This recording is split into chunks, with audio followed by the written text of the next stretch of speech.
Warahmatullahi wabarakatuh. Selamat pagi anak-anak. Bagaimana kabarnya? Baik ya. Alhamdulillah. Untuk pelajaran kali ini kita akan membahas tentang tema 1 indahnya kebersamaan. Subtema 1 keberagaman budaya bangsaku. Hari ini kita akan mempelajari tentang apa itu gagasan pokok dan gagasan pendukung dalam suatu teks. Dalam suatu teks itu ada yang namanya gagasan pokok dan ada gagasan pendukung. Gagasan pokok adalah topik yang dibahas pada suatu teks. Teksnya itu membahas tentang topik apa.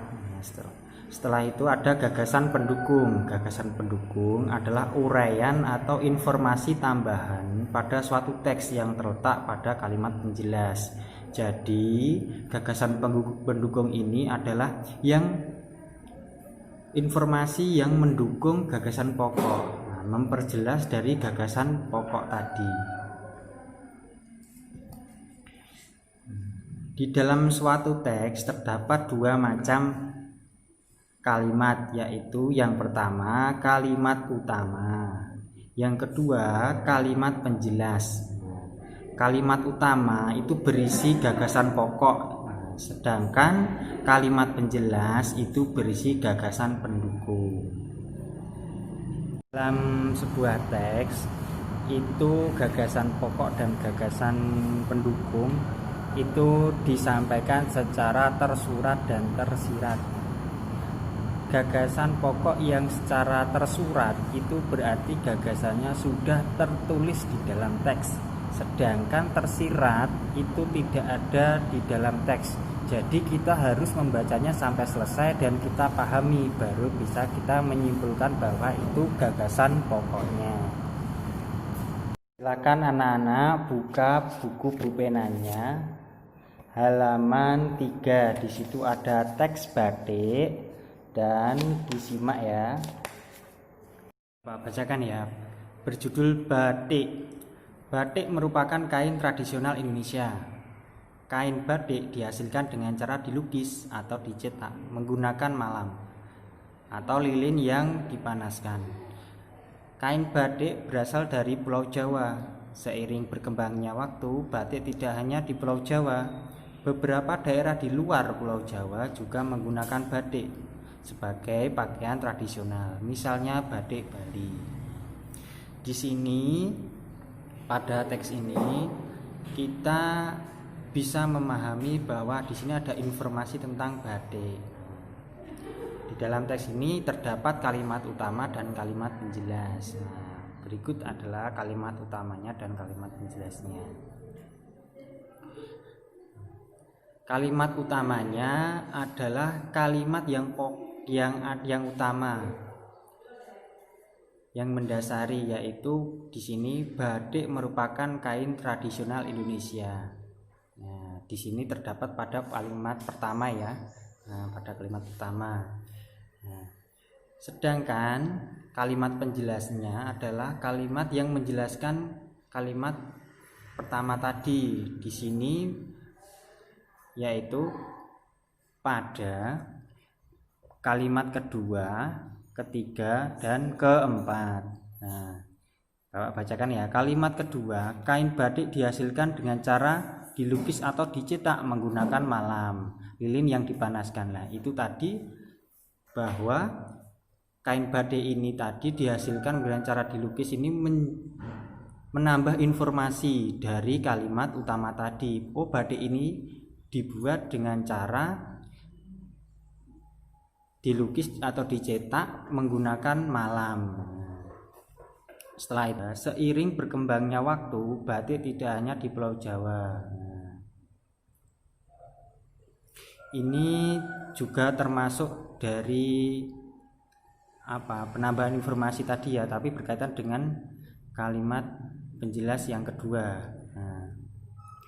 Selanjutnya, beberapa daerah di luar Pulau Jawa juga menggunakan batik sebagai pakaian tradisional, misalnya batik Bali. Nah, ini kalimat penjelas ini bahwa kain batik sekarang itu tidak hanya di Pulau Jawa, tetapi juga menyebar ke pulau-pulau yang lain di Indonesia. Kita sudah menemukan kalimat utama dan kalimat penjelasnya. Setelah itu kita mencari gagasan pokoknya. Gagasan pokok ini terdapat pada kalimat utama. Apabila pada teks batik tadi kalimat utamanya adalah batik merupakan kain tradisional Indonesia, ini bisa kita tarik kesimpulan bahwa gagasan pokoknya adalah batik merupakan kain Indonesia, sama boleh.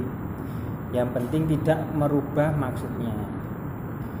Setelah itu gagasan pendukung.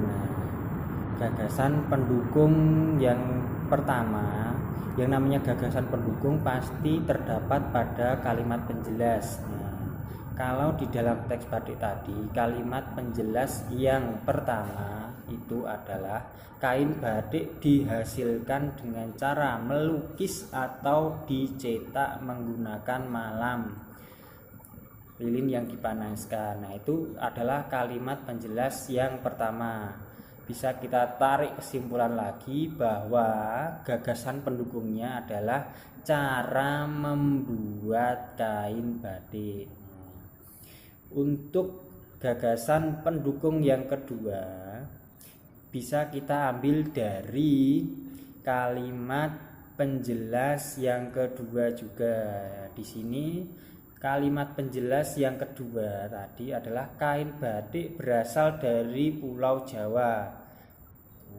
Seiring berkembangnya waktu, batik tidak hanya di Pulau Jawa. Nah, ini bisa kita simpulkan bahwa ini merupakan tempat asal kain batik. Nah, selanjutnya gagasan pendukung yang terakhir yaitu terdapat pada kalimat beberapa daerah di luar Pulau Jawa juga menggunakan batik dari pakaian tradisional, misalnya batik Bali. Nah, ini bisa kita tarik kesimpulan bahwa kain batik ini menyebarnya atau persebaran kain batik itu adalah gagasan pendukung yang ketiga, terdapat pada kalimat penjelas yang ketiga.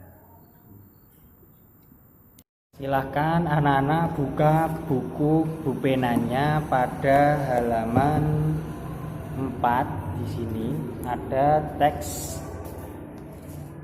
suatu teks pada ayo berlatih. Nah, kalian tugasnya tuliskan kalimat utama dan kalimat penjelas dari paragraf tersebut, yaitu dicari kalimat utamanya yang mana, kalimat penjelasnya yang mana. Setelah itu tuliskan gagasan pokok dan gagasan pendukungnya dari paragraf. Kalau sudah dipisah antara kalimat utama dan kalimat penjelas, sekarang kalian cari gagasan pokok dan gagasan pendukungnya. Selamat belajar, tetap jaga kesehatan, sampai jumpa. Assalamualaikum warahmatullahi wabarakatuh.